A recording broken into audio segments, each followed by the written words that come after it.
Mustaqilligimiz qachon kun tartibga keladi? Abduri Najmiddin Sherif. Amerika parlamentida Tibetning Xitoy besib olgan mustaqil davlat ekanligini e'tirof qilish taklifi o'ttirg'a qo'yilgandan keyin nurg'un qarindoshlarimiz vaziyatning yanada jiddiylashganligini ko'rib yetdi. Vatanimizning mustaqilligi bizga munosabatli bo'lib qolmasdan, yana rayon va xalqaro xavfsizligiga, dunyoning kuch tamponligiga ta'sir ko'rsatdi. Xalqaro vaziyat yangi burilish nuqtasida turyapti. Shunga bu intayin zo'r dunyoviy masala. Amerika-Xitoy munosabati hozir murakkab o'zgarish davriga kirdi. Yana bir nuqtadan vatanimiz mustaqillikni ishga oshirishdek ochqishli fursat bosqichiga kirdi. Biz yanala neni ishlarni qilg'ili bo'ladigan muhim strategiyalik fursat mazgilida turyapmiz. Davlat qurish g'oyasiga nisbatan intayin ojiz bo'lgan tashkilotlarimiz jiddiy xirisqa duch kelyapti. Strategiyalik fursatdan foydalanish, o'zgarishga uyg'unlashish, ko'z oldimizdagi xim xatarga taqobil turish uchun mustaqillik kurashida davomli jiddiy va yangi manzil etishimizga to'g'ri keladi. Vatanimizning strategiyalik o'rni gavdalanyapti. Xitoyning dunyo bilan bir raqobatga kirishi biz uchun fursat. Bizning mustaqil bo'lishimizmi dunyoning qimmat qarashi va kuch tamponligini saqlab qolishi uchun fursat. Xitoyni ojizlashtirish Amerikaning mavjudlik ko'rishining birinchi qadami. Xitoyni ojizlashtirishda parchalashda boylik va strategiyalik siyosiy jo'g'rafiya nuqtasidan Tibetga qaraganda vatanimizning muhimligini hech bir aql rad qila olmaydi. Undaqda nima uchun Amerika parlamentida bizning vatanimiz Xitoy besib olgan davlat deb taklif sunilmaydi? 11 bitim qoldirgan ajallik tarixiy masalalarni tilga olmagandimi, Uyg'urlarning ijtimoiy asosiy va besivilangan davlat deb e'tirof qilingandan keyingi vaziyatga bo'lgan tayyorligi va siyosiy tashkillanish sufati bu yerdagi eng halqiliq sabab desak xatolashgan bo'lmaymiz. Bir millat uchun kuchlik va echivitilgan adolatlik siyosiy qurilma mayli davlat qurishdan burun yoki davlat qurgandan keyin bo'lsin, kam bo'lsa bo'lmaydi. Navada Amerika parlamentida Uyg'urlarning mustaqil bo'lishi kerakligi o'ttirg'a qo'yilsa, paydo bo'ladigan bo'shliqqa loyiq bir qurilmamiz. Berilgan fursatni Tibetlarnikiga o'xshash idora qilib yurishtira oladigan bir sistemamiz bormi? Davlat qurishning huddidan chiqa oladigan tashkiliy qo'shinimiz bormi?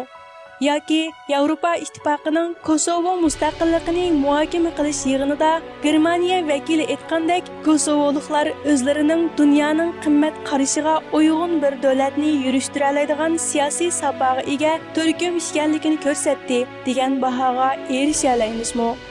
Tibet hukumati Tibet tashkilotlarining qurilmasi haqida tafsiliy dokladni berdi. Bizning Tibetlardagi bir markaziy vakillik organi qurishimizning intayin jiddiy ekanligini oshkora ta'kidlab kelyapmiz. Bizning tashkilotlarimiz davlat qurishga tayyor bo'lgan bir sistema barpo qilish uchun tirishdimi? Afsuski, yo'q. Tibetlarning qurilmasi 999 hujrasi bor Budala ordisiga o'xshaydi. Bir eshikdan kirib, hamma hujraga kirgili bo'ladi. Ammo bizning tashkilotlarimizning har biri uyni ayrim cho'ng kichik kirish ishki yo'q sog'inligini ko'ryapmiz. Bizning kona va mashhur tashkilotlarimizga yangi odam, yangi fikr qabul qilinmag'ili qancha yil bo'ldi? Ishki yo'q uy faqatla qabri bo'lganlikdan qo'rqinchli qilib aytganda, tashkilotlarimizning yig'indisi bir-biriga munosabatsiz qabrlar to'piga qabristonlikqa o'xshab qoldi. Hatta bugungacha konilari yiqilsa, yengilari yana burunqisiga o'xshash selinmoqda. Har qancha ko'p bo'lsa-mu, qabrining oqibati faqatla xarob bo'lishdir. Agar Tibet mustaqil bo'lib, biz mustaqil bo'la olmasak, bu hech qaysi siyosiy guruhiga a'zo bo'lmagan har bir Uyg'urning va xalqni tarbiyalamay, yeng kuch qabul qilmay, birlashishga unamay, ishga jidal terib, yillarni isrof qilgan Uyg'ur tashkilotlarining jinoyatidir. Sharqiy Turkiston Jumhuriyatchilar partiyasi barliq partiya a'zolariga yana ta'kidlaydiki, ishimiz har qachon yangi kuch, yangi insonlarga ochiq bo'lsin. Nizomnomamizdan askartayli. Biz partiya ichida yangi va ilg'or kuchlarning qatnashish aktivligiga yo'l ochib, demokratiyani amalga oshira olgandila, ondan buni vatanimizga elib bora olamiz. Xitoyning saxta demokratiyasiga qarshi kuch bo'lalaymiz. Bizning erkin xalqqa aylanishimizni kafolatlantiradigan eng birinchi qadam bizning ichki qismimizda demokratiyani amaliyotga aylantirishimizdir. Partiya nizomnomasidagi oxirgi abzasni qayta asga olaylik.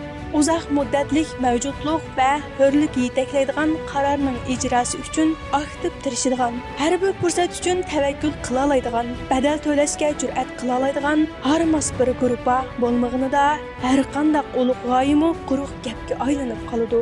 Bizning jumhuriyatchilikni tanlashimiz jumhuriyatchilikning Xitoyni passiv o'ringa tushira oladigan dunyoda mashhur va kuchli bir siyosiy iqlim ekanligidan. Biz jumhuriyatchilikni mustaqillik ko'rishimizda dunyoviy strategiya va bizning amaliy imkoniyat ichidagi milliy manfaatimizga vakillik qiladigan eng yaxshi vosita deb tanladik.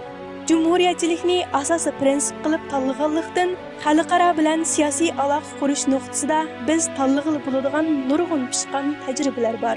Masalani tahlil qilish bilan qolmay, uni hal qilish chorasini o'ttirib qo'yish bizning prinsipimiz bo'lganlikdan biz navbatdagi vaziyatda yana qayta chaqiriq qilamizki, bizning imkoniyatimiz va ijtimoiy asosimiz Tibetlardek bir qurilma hosil qilishga tamoman yor beradi. Ammo vaqtimiz intayin qis. Davlat qurish fursati Uyg'urning insoniy mavjudligining eng oxirgi fursati holatida birdan-bir tanlashimiz bo'lib qolganlikdan biz aslidagi barliq fikrlarimizni qaytadan qo'zg'atishimiz, fikrlarimizni noldan boshlashimiz kerak. Masala bizning shaxsiyatimizdan qaysi darajada voz kechib, millatning umumiy manfaatini qaysi darajada kafolatga ega qilishimizda. Tezdan tashkillanaylik, tezdan tarbiyalanaylik, tezdan sistemlashaylik. Ishni hozirdan o'zimizdan boshlaylik. O'rnin topgan bir nol yuzning qimmatini mingga aylandira oladi. Dunyoda umumlashgan, dunyo qabul qilgan, siyosiy kuchlarni birlikka keltira oladigan, qonuniy jihatda salohiyatlik, birdan-bir vakillik apparat shakli xalq safarbar qilingan parlamentdir. Har bir vatanparvarlar tashkillangan tashkilotlarimiz siyosiy qarashlari bo'yicha tartiblanib partiyaga aylangan. Partiyalar erishgan ovoz soniga asosan parlamentsimon qurilmada o'rin olgan kuni kuchimiz birlikka keladi. Ana shu chaqda mustaqilligimiz kun tartibga keladi. Ana shu chaqda insonligimiz kun tartibga keladi.